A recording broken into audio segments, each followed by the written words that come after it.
Hello class, this is chapter 4, journalizing and posting transactions. This is the video.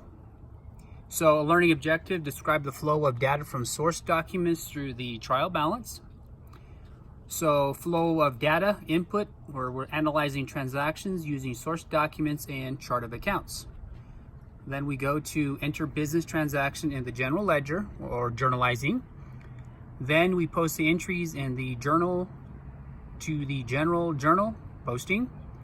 And lastly, we from the general ledger prepare a trial balance.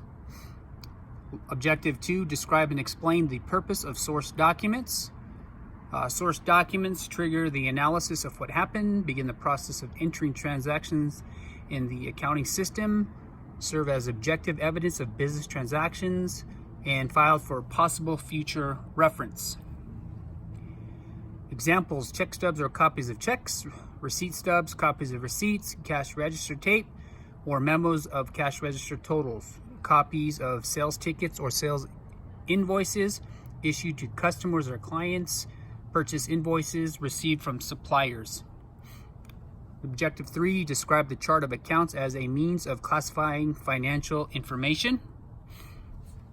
For example, a list of all accounts used by a business in numeric order, used to determine which accounts are affected by a given transaction. So cash is always 101, 122 account receivable, supplies 141, 145 prepaid, 185. So those are delivery. So those are examples. Any assets begin with a 1. And let's see. Let me scoot this up a little bit. Liabilities begin with a 2. Owner's equity are 3, begin with a 3. Revenues begin with a 4. Expenses 5. And let's see, so journalized transactions. So the journal is a day-to-day listing of transactions. The purpose is to provide a record of all transactions completed by the business, commonly referred to as a book of original entry. The simplest journal form is a two-way column general journal. The act of entering transactions in a journal is called journalizing. So here's an example. Rowan invested $2,000 in business on June 1. Okay, new, so this business just started.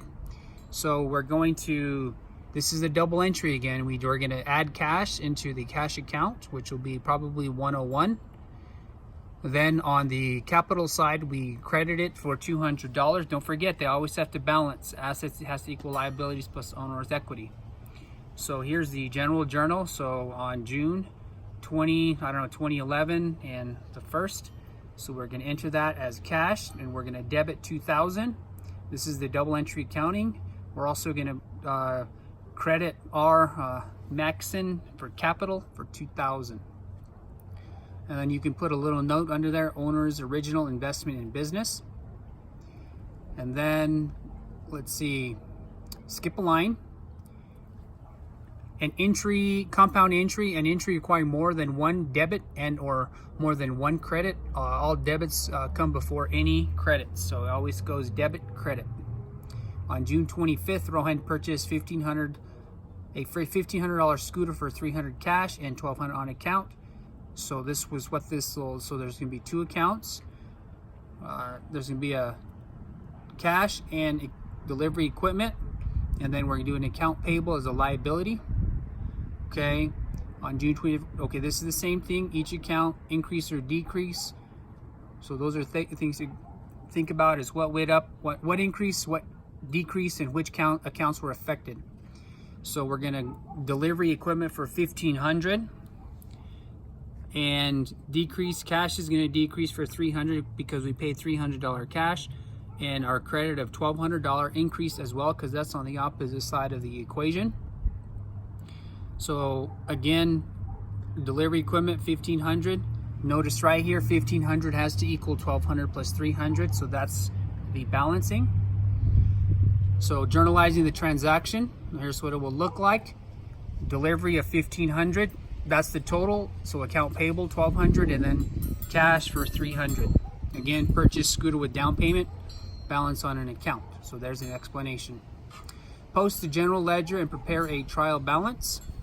A complete set of all accounts used by a business is used to keep a complete record of the debit and credits made to each account as a result of entries made in the journal, numbered and arranged in the same order as the chart of accounts, similar to T accounts. The process of copying debits and credits from the journal to the ledger accounts, done daily or at frequent intervals, 5-step process, which we kind of talk about this a little bit. And if you go to accounting 200, you will see this as well. And this actually will be done, this whole thing will be done in chapter 1 whenever you take accounting 200.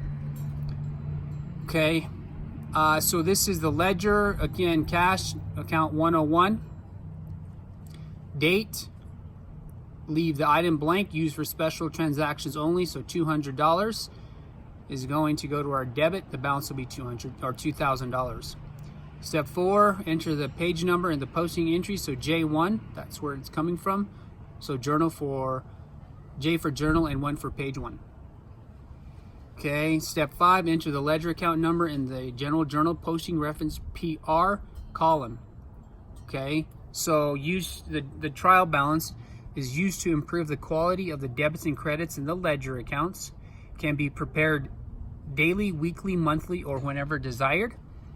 Prepared after all transactions have been journalized and posted. So here's an account. Delivery fees, it goes all the way 101, 122, all the way to 525. So this is a trial balance. Okay, so these are all the accounts listed with the values in them. So these are all debits, and here are credits. Now keep in mind, 5950 balances with 5950. So our debits equals our credits. Don't forget, there's always a built-in checks and balance in accounting. Objective 6 is explain how to find and correct errors.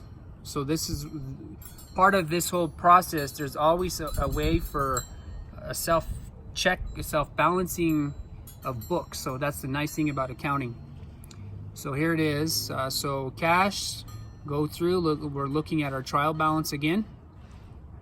So 10,580. So 10,700. So we have a disparity between those two. So it looks like about maybe $120 off. So we'll have to go through and see if we can find where the error is at. So again, trial balance doesn't balance. Double check your addition, review balances, see if any are too large or small relative to other accounts, see if any are entered in the wrong column. Okay, find the difference between the debits and credits, and the debits and credits is the difference, the amount of a specific transaction. Maybe you forgot to post a debit or a credit. Okay. Step 2, divide the difference by 2. This number the amount of a specific transaction. So what happens is you ask yourself, did I post a debit or a credit twice, or post the debit as a credit, or vice versa? So those are steps to check your work. So divide the difference by 9. If the difference is evenly divisible by 9, you could have a slide error or a transposition error. Okay, occur when the decimal point slide a digit or two or to the right or left. For example, the amount was 250 but recorded as 25. The difference is 225. So 250 minus 25. The difference is evenly divisible by 9. So 225 divided by 9 is 25. So that's another way to check if that was the error. They also occur when two digits are reversed. For example, the amount was 250 but recorded as 520. The difference is 270. So the difference is evenly divisible by 9 or 30. Step 1 and 2, if they don't work, double check your addition for the ledger accounts. Trace all postings. 2 methods, ruling method, correcting entry method. Erasing is not acceptable. It may suggest that you are trying to hide something, so make sure you don't erase.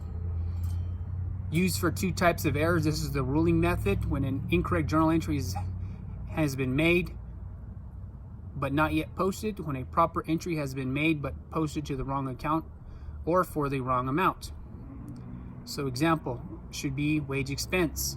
Just put a line through it, and then like right here too, there's another example, put a line through it and do the correction on top of it. Used when a incorrect entry has been, this is correcting entry method. Used when an incorrect entry has been made, journalized, and posted to the wrong account. A new entry must be made to correct the accounts. Assume that a $400 payment for rent was incorrectly debited to repair expense but correctly credited to cash. I need to get $400 out of repair expense and into rent expense. So here's what it looks like. Put the $400 spent on rent into the proper account and then pull it out. So basically it's almost reversing it. This is to correct error in which payment for rent was debited to repair expense.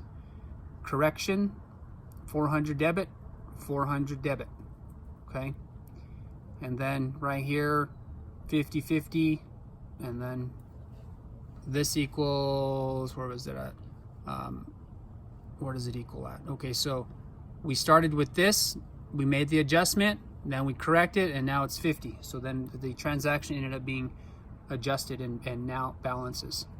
Okay, so keep in mind, just go through, do this, watch these videos. If you need assistance, please email me. Don't wait to the last minute. Accounting is definitely like building blocks. You have to know the previous chapter to get to the next chapter. So let me know if you have any questions, and if you need help on homework, let me know which number and I can try to do a video for you.